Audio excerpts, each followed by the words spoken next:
E a gente sabe que existe aí uma bilis partidária, né, entre a PUESP e o Democratas e o próprio PSDB. Inclusive, é muito comum os professores sabotarem qualquer iniciativa do PSDB, dos tucanos, para solucionar a educação. É um aparelho eleitoral do PT e está aí querendo cavar o segundo turno e conquistar o governo do Estado nas próximas eleições. Então, veja que a indisposição comigo também tem essa cor partidária, né? E ideológica não é, porque querem o poder apenas pelo poder, né? Então, isso é muito complicado.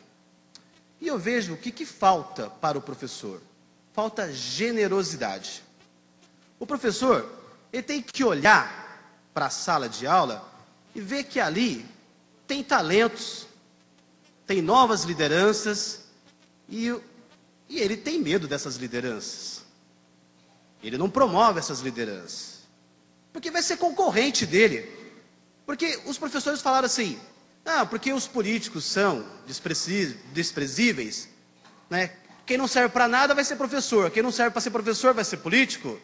Mas eu quero dizer que 10% dos candidatos são professores. Aí eu vejo uma contradição. Esses professores são o quê? São iluminados? Então, eu vejo que existe muita mágoa e rancor dos perdidores, né, nas salas de aula, na fala dos professores. José Antero? Inclusive alguns frustrados. Frustrados, né? Candidatos a vida toda, né? E aí eu posso falar isso de cadeira, porque eu já não fui aluno, tive a sorte de não ser aluno de tais professores, mas eram professores na mesma escola que eu estudava.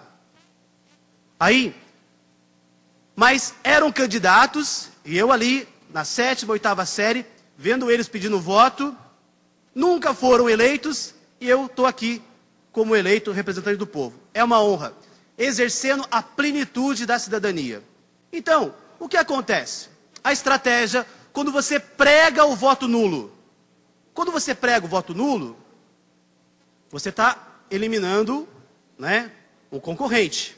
Porque aquele aluno que poderia ser um candidato, principalmente aluno do ensino médio, que tem aí seus 16, 17 anos no 3º ano, no próximo ano ele pode ser candidato com 18 anos. Mas ele é incentivado a se interessar pela política? Não.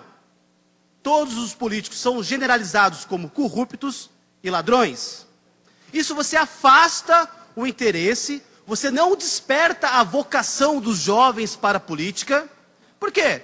Porque são concorrentes dos professores candidatos.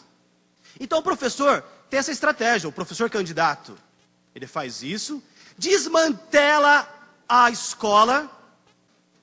Diante disso, o professor continua sendo inútil, na minha opinião. Jovens podem ser candidatos com 18 anos. Nenhum partido em Jacareí tem uma juventude sólida. Não existe juventude partidária nos partidos. E como é que faz? Por quê? Quem tem mais contato com os jovens são os professores. Então, esse vazio da juventude nos partidos é a maior prova que o professor também não incentiva a juventude a exercer a sua cidadania e também despertar a vocação política desses jovens, porque são concorrentes. Então, falta generosidade para o professor. A educação é ruim por conta disso, o professor é mesquinho. Não só na sala de aula, mas com toda a cidade. Ele mata o talento que é despertado. O professor, ele é um agente do governo. Ele está lá, sabotando lideranças. Trabalhando para que essas lideranças não sejam reveladas.